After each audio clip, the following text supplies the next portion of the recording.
select your victims? I didn't select them. It was random. And it was also the development of the passion. If I drove, they died. Like the last two victims. I was so pissed I'd have killed anybody that got in a car. But there was times I drove a woman and her son clear up into Oregon, crossed over to the coast highway and drove back down. And like 8:30, 9 o'clock at night, fog, misty highway, and I'm driving along. There's not a car near me. It's totally alien county. This is way up around Eureka or something. And here's these two probably high school girls. They looked up to be 17 or 18 years old. They're hitching the first ride into town because they've snuck off the farm. They've gone the half a mile or so out to the road, and they're going to hit on into town, have a good time, and sneak back. It was obvious because they were grabbing the first ride they could get.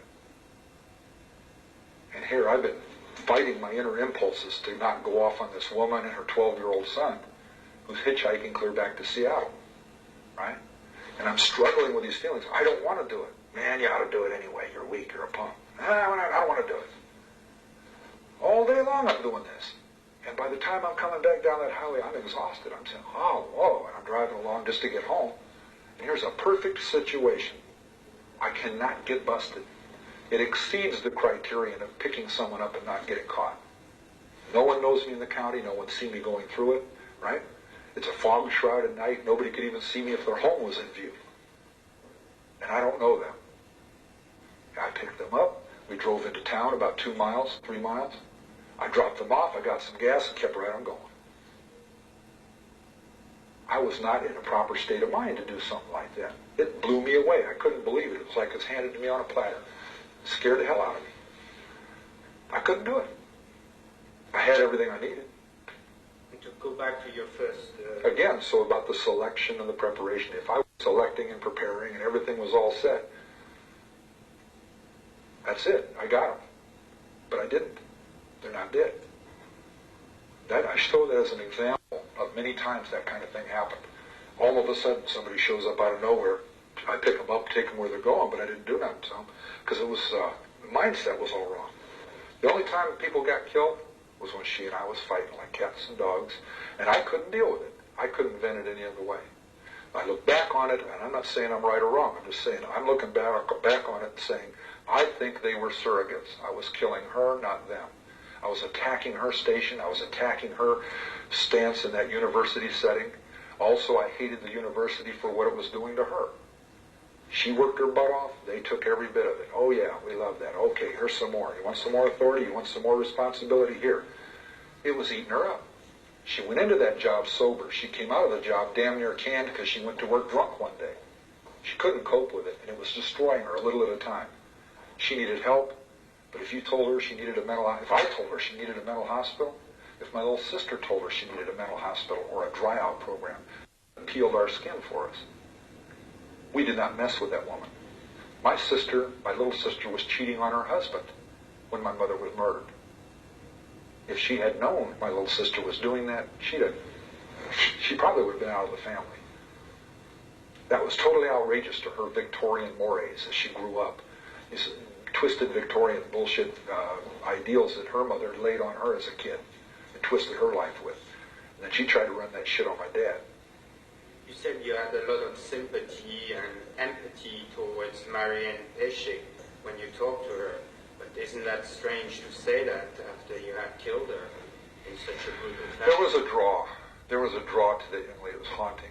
I'm not saying I had compassion toward her when I talked to her. I tried to remember what we talked about. And in fact, I think what I said about her was that she epitomized what really drove me. She was a haughty young lady. She's kind of stuck up, distant. I look back on it and I see a girl that was not beautiful, she was not plain, she was somewhere in between, and she was caught up in that beauty thing, like kids in the valley are, okay? Valley girls, trying to make something of themselves and exploit little attributes they have and to downplay other ones. And she was playing a little Miss Distant with me. And her friend was very open and her roommate was very open and very a country girl talking and stuff. And it's sad because Marianne was the expert at hitchhiking. She had half her life in Europe. She'd hitchhiked around Europe. She'd done it in the United States. She was good at it. She didn't want to get in the car. But she had she had two roommates, okay, and one went on the trip with her to Berkeley and to Stanford and back to Fresno State. Only one would go with her. And apparently, I'm thinking back, the other one was so close to going that later when she found out what happened to her two roommates, she dropped out of college. She came and testified at my trial. And she was devastated by the whole thing. So I'm thinking she almost went. And she realized she might have died too. Who knows? But I don't even know that I'd have picked them up if there's three of them. I don't know. I don't know if they'd have been where they were. All the circumstances could have changed. But I'm thinking that because it had such a violent effect on her college education, she was that close to going. The other girl, Anita Luchessa, wasn't a hitchhiker. She'd been raised by her family, don't do things like that, that's totally out of line, and her friend talked her into it. And once she got into it, and she saw how much fun it was, and they meet the different people, and they talk with people, that by the time they're leaving Berkeley, right, it's all about who gets the front seat and who gets the back seat. So she opened the door and asked where I was headed. I mean, it says Stanford right on the sign they were holding up. And I said, I'm going to Palo Alto, I can drop you off. Oh, great. And she jumps in, grabs her stuff, jumps in, opens the back seat up for her friend, who's standing there looking at me long and serious about whether or not, because I could tell at the time, she knows better than to get in. Single adult, it's a coupe instead of a four-door car, so she cannot get out other than through the front seat. So that's all the warning signs of not getting in with a single, in that kind of a situation. All of the things were wrong about it. But when I drove up, I pulled that little stunt of looking at my watch. Do I have time to pick them up?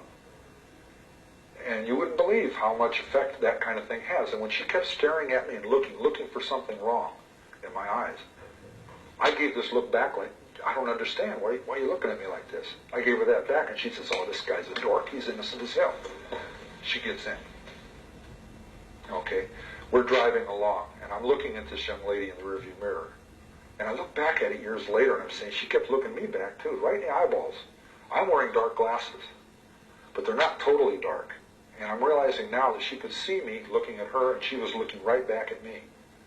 And instead of saying something to me like, what are you looking at, or hey, maybe you ought to drop us off, or something like that, she just kept looking back at me. And I'm looking at her, and she keeps looking at me, and I'm thinking she's playing this little game.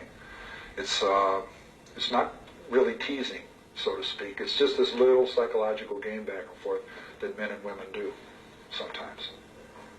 The young girl in the front, Anita, was at first I did, yeah, but that stopped. Why Because did you do that?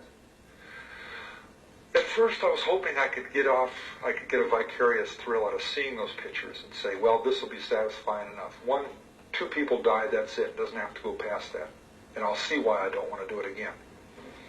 Those pictures lasted about 2 weeks. And I come back from work 2 days after I did it. I mean, Tuesday, right? Sunday it happened. Monday I took off, took CTO, compensatory time off, and I go back to work Tuesday. I come home from work Tuesday, a hard day at work. I'm feeling like I used to feel. I've done some work that day. I've accomplished something. And I'm saying, I can't believe I did this stuff. I must have dreamed it. This must be some kind of weird dream. And I come back to the house, I pick up the corner of the carpet, I pull out these pictures in an envelope, and I say, geez, I don't believe this. Now I got to believe it. That really happened. See, I was that distanced from what I had done just 1 day later that I couldn't believe, or 2 physical days later, that I couldn't believe that I'd actually done that. After 2 weeks, I couldn't handle the reality of those pictures. Now, I've read where guys have hung criminals, like in the Old West, and tanned the guy's hide and made a pair of shoes out of it. The doctor did, because this is a city doctor, and took his skull and made an inkwell out of it with gold hinges on it for the pens. This was some notorious criminal, right? I said, gee, that's kind of grisly. Why did you decapitate the body? Was it a kind of way to replace the sexual experience? I think so. I think so. And it was like a trophy thing. It was, it's disgusting, but it was kind of a power trip. I always felt intimidated by women. I always felt overpowered by them as a kid. When I stopped making it as an adult, when I was doing great socially on the job base, making friends locally, having buddies and stuff, and have a pizza and a beer and stuff, no problem. I got friends for that. But making women friends was real tough. And battling my mom on the one hand and trying to make friends with women is a little bit of a problem because there was a lot of crossover there. And she was opening a lot of old wounds, pushing a lot of buttons, and she liked to watch me twitch. That's the only thing I can say. There was a little bit of sadism in her, too. And I hated her for that because she was the one person in the world that could push every button I had because she knew where they all were. And as I got better and smarter and better at what I did and, more involved in the public and I'd say a better all-around adult, it's as if she were offended by that. And you ask why, okay? Just look at the vanity of being a mother. She raised me, had a horrible time from day one as an individual parent raising me. Fight every day, right? The state comes in, she's a proud woman. She's a vain woman, and she was real proud, and she was raised that way. The state of California takes her son away from her and says, we are taking your son away because you must be an unfit mother. He's a murderer. He killed people. I'm trying to look at it from her point of view. If you could raise your son right, you wouldn't kill people, lady. We're taking him. And in a mere 5.5 years of bureaucracy, and she had nothing. She had no respect for California bureaucracy. She used to make jokes about that all the time. About if you want to waste the rest of your life doing nothing, apply for something, and through a bureaucratic process in California. Those bureaucrats took me away from her, and in 5.5 years of filter farbing around, they hand me back, and now I'm an overachiever. Huh? Good-looking, strapping young man, wants to go work, wants to make a living for himself, wants to be sociable. He isn't paranoid and pulling away from people anymore. That shocked the hell out of her. It had to have. She didn't share that with me, but I'm saying that must have really tore at her and made her feel all the more a bad mother. So instead of, I have a feeling she felt she couldn't be a part of that healing process, so she attacked it because I became a cancer in her life. I reminded her every day what a rotten mother she must be. And I'm not saying she was. She must be a rotten mother. Look what the state did for me, and she couldn't. They couldn't have insulted her any worse if they'd have tried, and they didn't try. They were trying to solve a problem by paroling me to her so I'll stay out of trouble and go be a good adult and pay taxes. And guess what?